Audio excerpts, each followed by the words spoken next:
Hi guys, I'm Prof Joe and this is part of my lecture on measurement technology. Today talking about oscilloscopes. So presumably all of you know oscilloscopes, so we will spend talking about some important stuff of oscilloscopes and not about every detail. Meaning, nowadays an oscilloscope normally is digital. So we have some conversion unit which converts the analog to the digital signal and then is connected to some digital unit which is a PC or computer nowadays, meaning which does all the calculations with the digital values and all the other stuff possible and perhaps needed to analyze your data. Those are connected to a display. We'll talk about that somewhat later.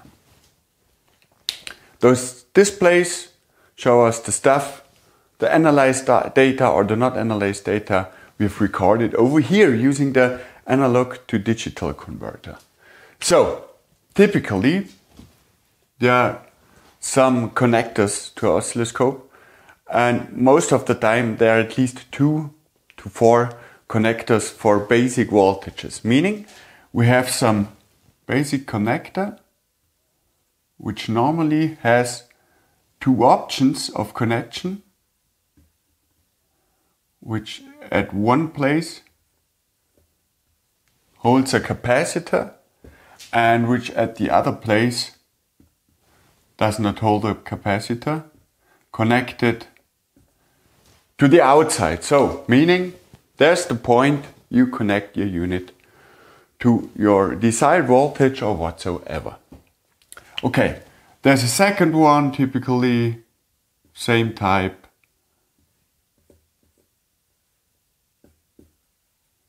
Okay, that's not that nice, but it's okay. And that's it. Awesome. So we can connect voltages to our device. And now the first question which arises is, why is there the choice between a capacitor and no capacitor? Those 2 ways of recording are on the one hand called DC recording or AC recording whenever the capacitor is connected. What does that mean? Whenever connected directly, DC connected, you record everything, meaning you record the alternating parts of your voltage and the static parts, meaning the DC voltages of your signal. Meaning you record, for example, a shifted sine curve. Now, when switching to AC mode, that capacitor deletes somehow, we won't go into detail about that, but somehow removes the DC parts of your signal. So when you're recording that shifted sine, that capacitor gets you to remove that shift, that offset, and gives you only the AC, the alternating parts of your recorded voltage.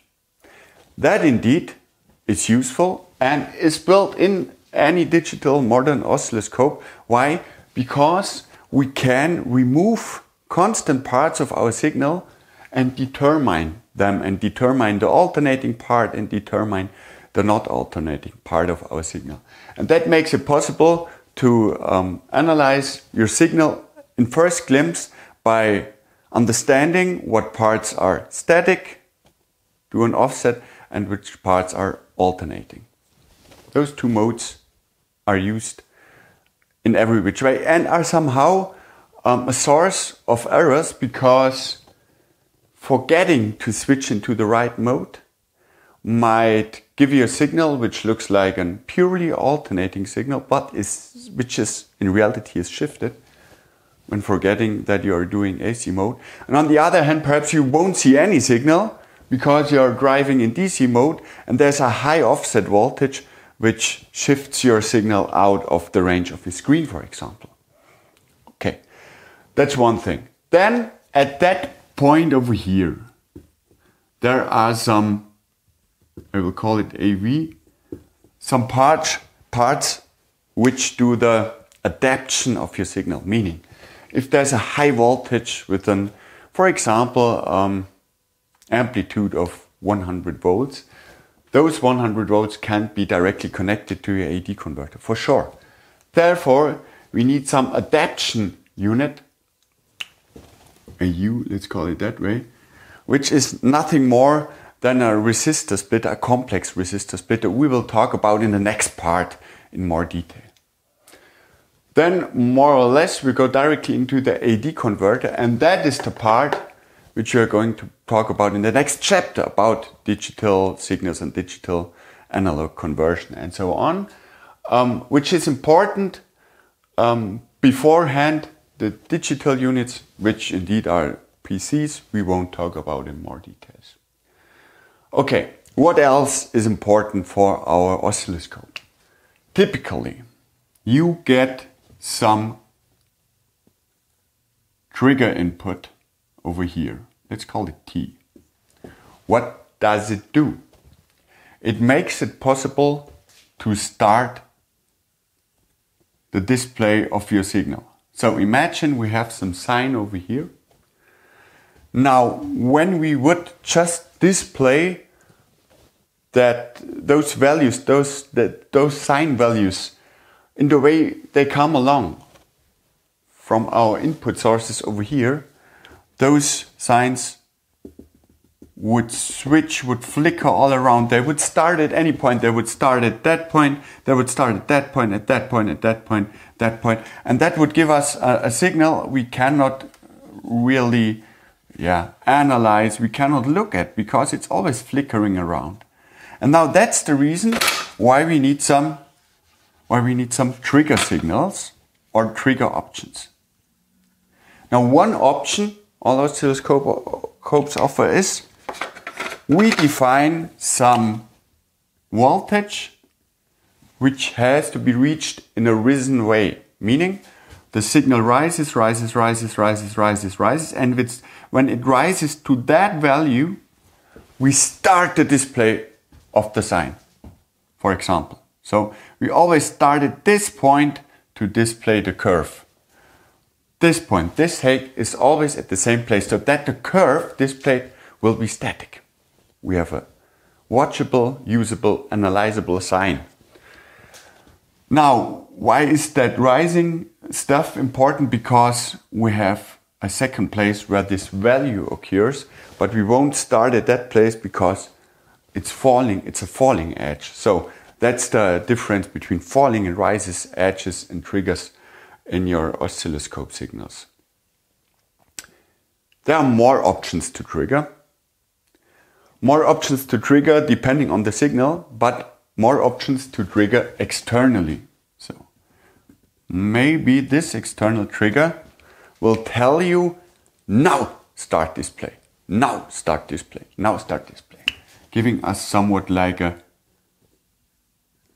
rectangular signal. Whenever we reach that rising point, we start the display. What is that for? Imagine you have a diode and you want to record that curve a diode has when it gets conductive. So when you want to record how the current rises when applying voltage to a diode. So what would you do? You would apply, for example, a sawtooth voltage to your diode. So you apply a whole range of voltages to it. And at some point it will get conductive. And now on the other hand, you, just to make a sketch about that, so there's diode. And on the other hand, you measure the current using such a resistor. So what you would do is you would connect that part, for example, to Y1 and that part, for example, to Y2. And now it's important to know when that sawtooth signal starts a voltage rise, so that both voltages can be displayed at the same time and can be overlaid to get some more insight. For those recordings even, there's some XY mode for the oscilloscope, meaning not having the time for your x-axis, but having an arbitrary voltage as your x-axis. You can use that for that case over here again, meaning you trigger your signal. For sure you still have to trigger. And now instead of painting two curves overlaying each other, something like that, you paint one curve, whereas the value of your y2 source equals your x value and the value of your y1 source equals your y value. By that you would get, for that example over here, a curve which looks like something like this, which equals the current over here and the voltage over here. Awesome. Those are the modes which are often used. There are more modes. Modern oscilloscopes offer you a whole range of perhaps very individual, very specific modes. Only that type of oscilloscope can offer, and so on and so on and so on. They are very specifically built oscilloscopes, but we will just deal with the basic stuff. And one more point for the basic stuff is important, and this is the way the display is used. Let's do a second display down here. Imagine that's the display of your oscilloscope, and normally you have that time on the x-axis and some voltage y1 or y2 on the y-axis. So perhaps there's a signal which looks like that. Let's keep our sign. And now to get your reading somewhat more details, those displays are divided into divisions.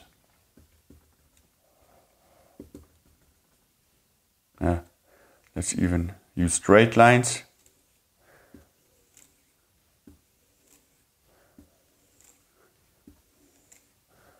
Okay. It doesn't have to be too exact for that example, but let's assume we have something like that.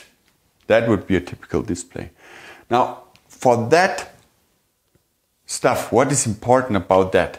Normally you can adjust the way the divisions work. You can adjust your adaptation unit over here to display a different voltage range within the same display ratio. Meaning you perhaps define that such a division has 1 volt per division.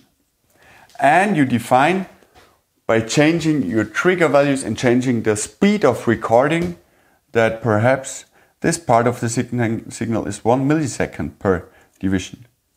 Now the important thing is it's per division, meaning we have 1, 2, 3, 4, 5, 6, 7, 8, 9, 10. 10 divisions in this direction. So we are displaying 10 milliseconds. Also, your oscilloscope will tell you I have 1 millisecond per division. And now the range in direction of Y is 6 volts altogether. So we have somewhat an amplitude in here of 1.5 volt or something like that. Just reading the display the right way. That is important. Why is it important? Imagine you're recording that signal. That equals a quite slow sine wave with 1.5 volts of amplitude. Now change your setup, measure something different. Imagine you're measuring a signal in the range of 1 nanosecond, meaning 5 to 6 times, 10 to the 6 times faster than this signal. And imagine you have a signal which only has an amplitude of 1 millivolt. Could be your adaptation unit makes it able to record different voltages. Now, whenever switching to that second measurement, coming from this measurement, you will see nothing. If you're lucky, you might see something like a straight line over here for a signal within the nanosecond range and in the millivolt range, when you're lucky. When you're not lucky, that signal is already shifted because, for example, that red curve already was shifted by 1 volt into the Y direction. Then you even won't see that black line over here. You will see nothing, just because you haven't selected the right ratios for your divisions. So that's the reason why it is important to know something about your signal, to do an estimation of how your signal looks like, to get into the right range for your divisions. And that's the reason why it's useful to do some basic calculations within your head or on a small piece of paper to get into the right range for your divisions. That's part of some exercises in the lecture material provided indirectly via that AI-Tutor link below. Okay, all together, this is the basic stuff. Nowadays, as I already said, we have digital oscilloscopes. There were analog oscilloscopes which had some special behavior which could be useful. You know, an analog oscilloscope will always display you all the data without digitizing it, without having discrete steps and so on. But as our analog digital converters became so good nowadays, you cannot distinguish anymore. So the digital part makes it possible to have a whole range of applications, and which makes our oscilloscopes much more useful. You can save the stuff, you can display in a variety of ways. You can do analyzations you would not be able to do using an analog oscilloscope. That's the main advantages to the old oscilloscopes which weren't able to digitize all the data. Okay, next part will be about those adaptation unit resistors and more about the connection way to an oscilloscope using probes. If you like that stuff, just subscribe and have fun. See you next time.